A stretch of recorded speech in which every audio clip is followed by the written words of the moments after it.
the beautiful Vagar Airport, situated on the Faroe Islands. In this tutorial, you'll learn everything you need to know about the tablet. The tablet is an important part of the gameplay, as it's your primary source of information. It features everything you need to know to be able to perform tasks on the ground.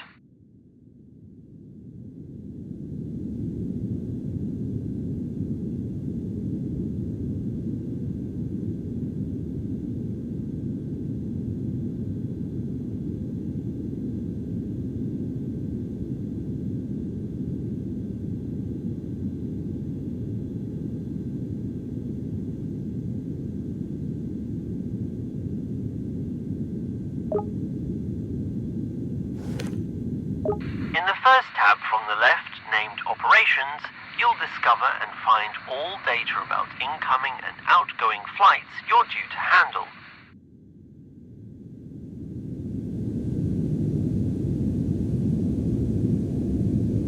In the Map tab, as the name suggests, there's a map of the airport displaying your current position and all available vehicles and aircraft to be used. And in the final tab named Weather, you'll find all the options available to manipulate weather conditions at your present location. We shall discuss each of these tabs in detail. The screen is divided into two columns. The left-hand side acts as a timetable for all flights that are scheduled to take place at the airport on the present day, but divided into arrivals and departures. At the top, there's a button that filters the flights and shows only the ones you're assigned to handle on the day. Each flight is displayed in an ordered grid where all the information you'll need is displayed. Arrival time, flight number, arrival or departure location, and stand number are located on the left. The right-hand side displays a list of tasks you'll have to complete when handling the aircraft. To view the tasks are arranged in the order in which they should be completed. When you complete an action, now we'll head to the Map tab.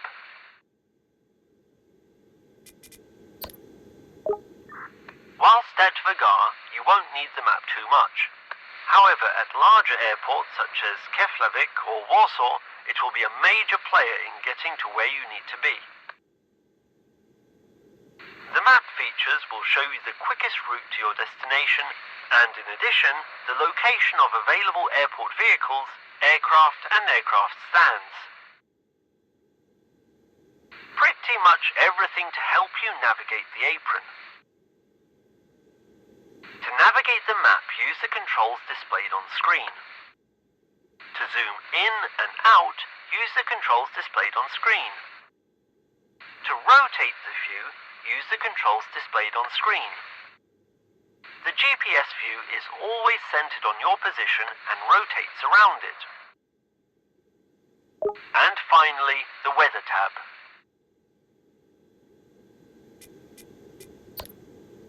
At the top, you'll notice that two different clocks are displayed.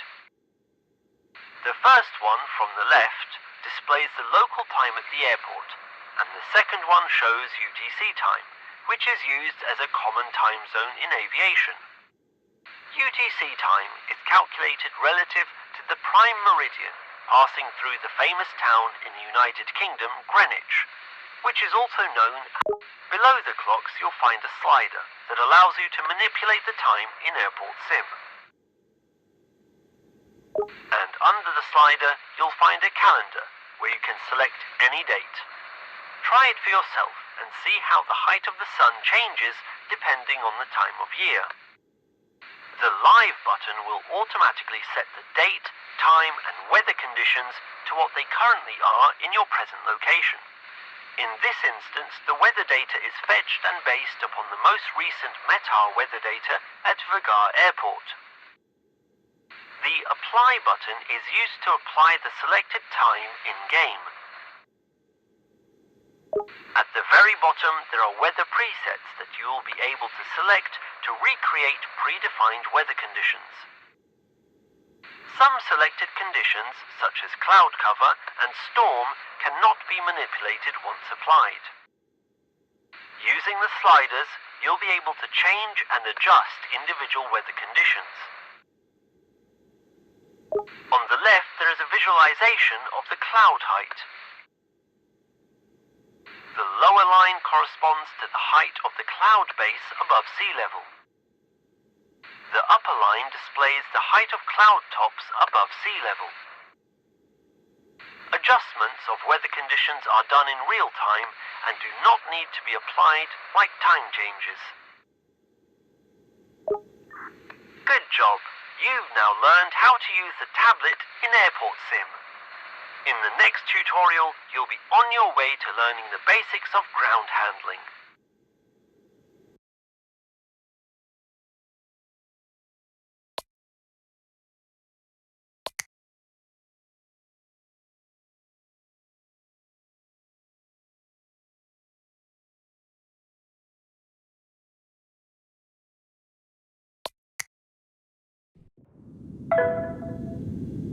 In this tutorial, you will learn how to secure an aircraft in its place at a gate following standard safety procedures. You will do this with the use of chocks to be placed under all the aircraft's wheels and cones to be placed at critical areas around the aircraft, where we do not want curious passengers or unauthorized personnel approaching. As you can see, a plane is approaching the gate. Collect a full set of wheel chocks at the indicated area.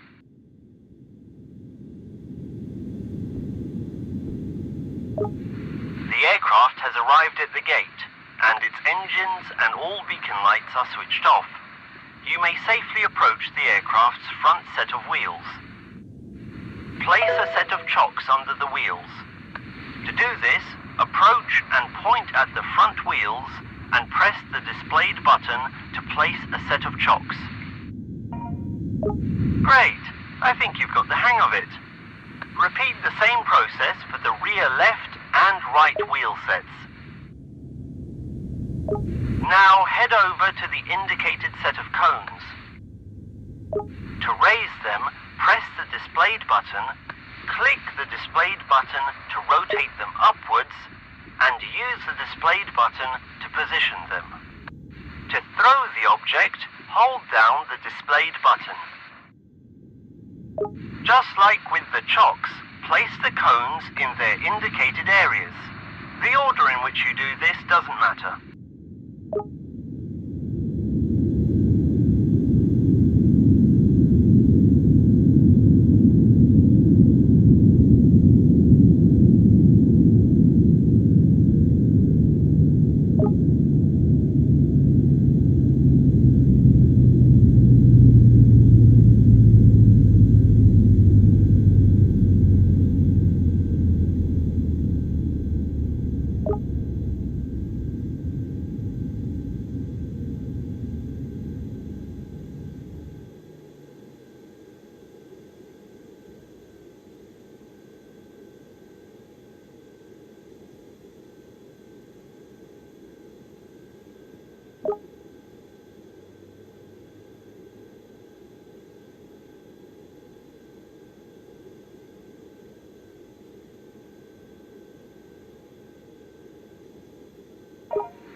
bypass pin needs to be inserted into its slot on the strut of the front wheels.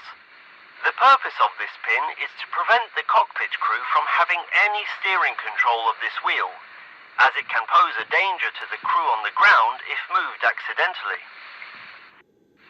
It also allows the ground crew to take control of steering of the aircraft by bypassing the aircraft's pressurized hydraulic systems during a pushback procedure. You'll learn more about this in another tutorial. Now approach the front wheel and firmly insert the bypass pin in its slot indicated by the marker.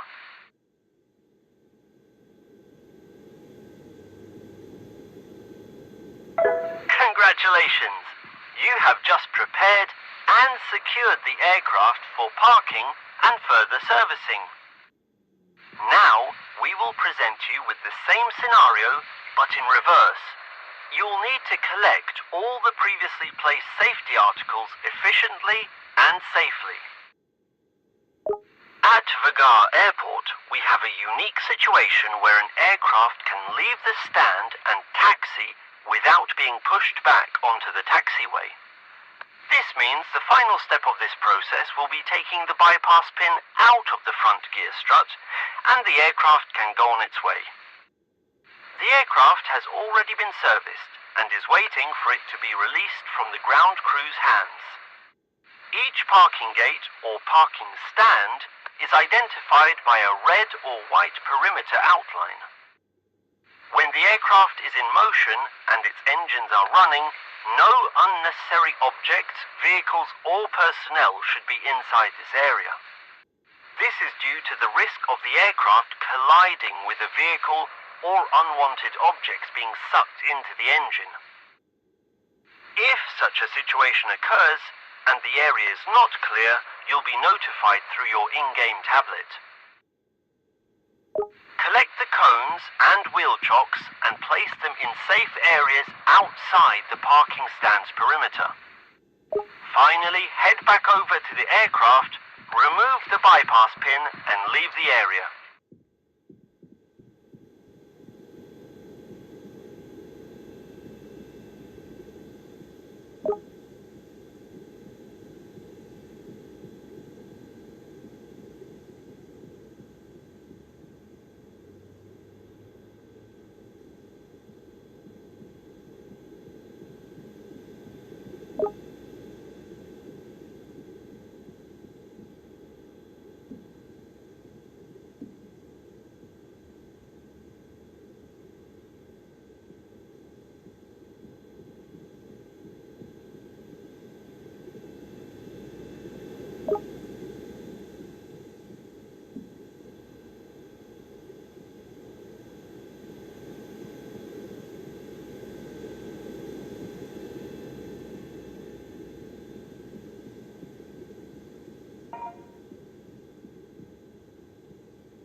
Congratulations! You have completed the training on securing an aircraft when parked at a gate.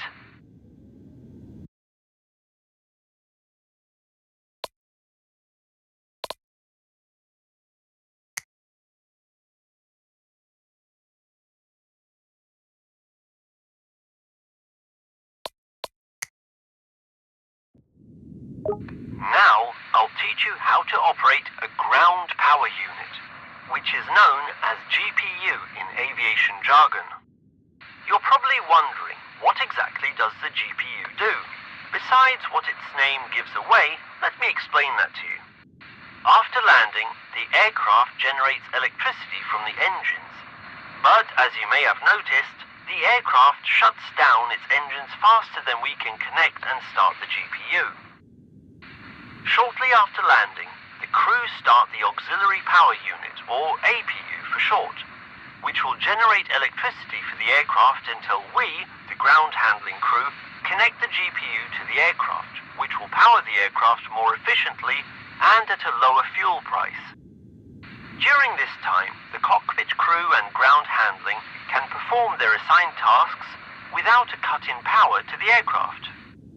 Okay, now you need to use the tug parked in the marked area and transport the GPU to the position next to the aircraft. There's already an aircraft parked there, which is scheduled to depart soon. This will give us a chance to show you the complete process of connecting and disconnecting the GPU.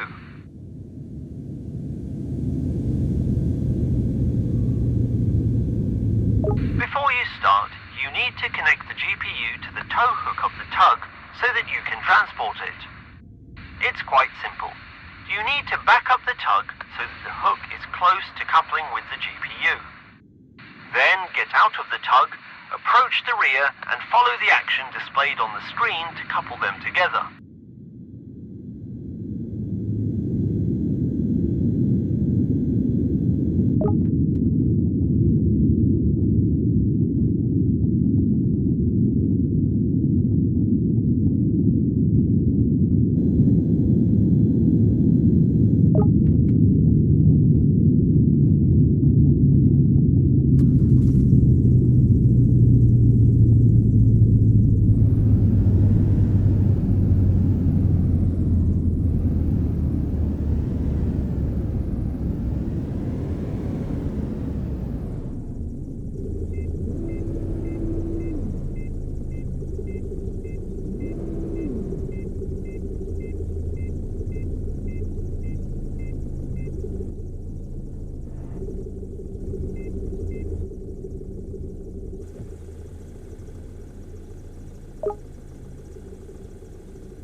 Great!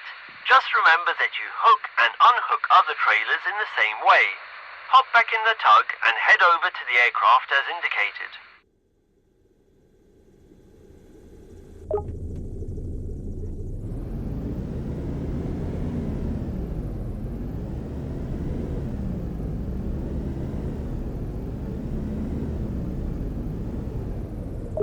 Now, detach the GPU from the tug and go to the rear side of it, where you'll need to open the hatch revealing the control panel.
Now I'll show you the generator startup sequence. You'll operate it using the controls displayed on screen as we go. Toggle the power on button. This will activate the generator battery.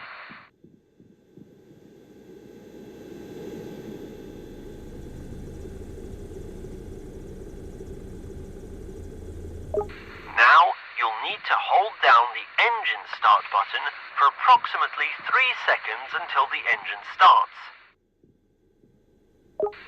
Now we have to wait 30 seconds until the engine heats up and the oil temperature reaches 80 degrees Celsius. In the meantime, go to the nose of the aircraft and open the hatch where the connector is located.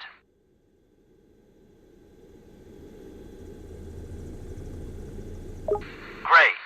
Now on the side of the GPU, there's a slot containing a cable. You need to pick up the cable and plug it into the aircraft's power socket. To pick up the cable, follow the action displayed on screen. Connect the cable to the aircraft's power socket. Perfect! Now go back to the panel and switch the engine setting knob from idle to run.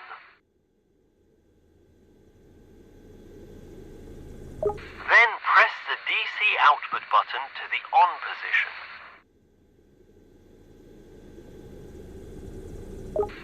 Now notify notify the cockpit crew through the communication panel that they can turn off the APU and switch to GPU power. Open this panel using the controls displayed on screen.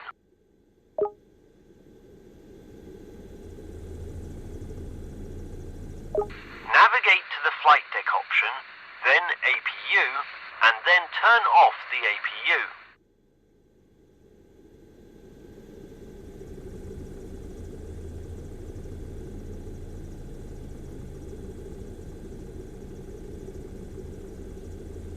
Great!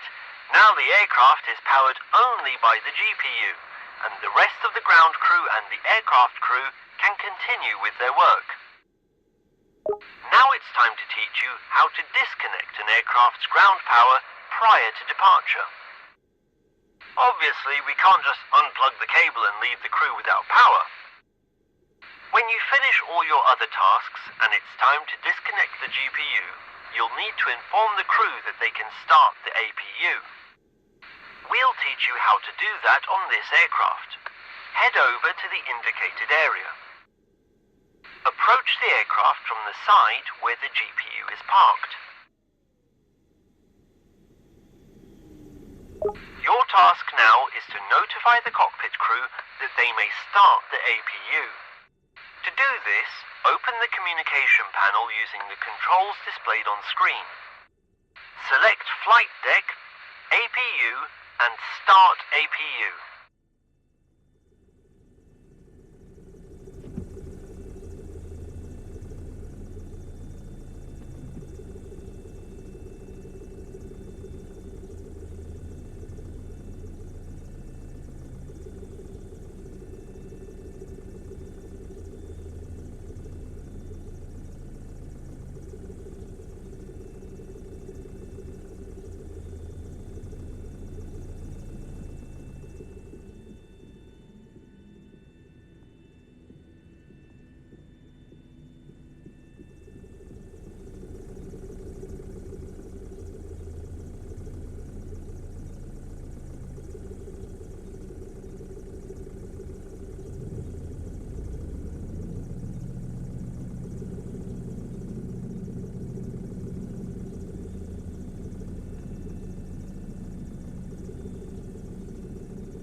Great! The crew has just started the APU. Go to the back of the aircraft, specifically under its tail, and listen to the APU's startup sequence. If you want to, remove your protective headphones using the displayed button. To check the startup progress, open the tablet and select the aircraft you're currently at. In the task table, you'll find information about the startup progress.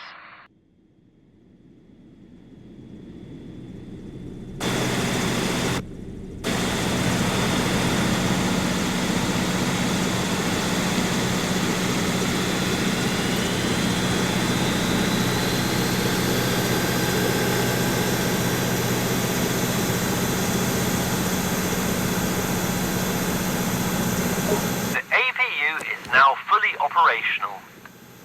Now go to the panel and switch the DC output to off. Then turn the engine switch from run to idle. Finally, unplug the cable connected to the aircraft and place it back into the GPU. Great! Everything went according to plan. Now you need to return the GPU to the designated location at the parking ramp to complete the tutorial.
See you later.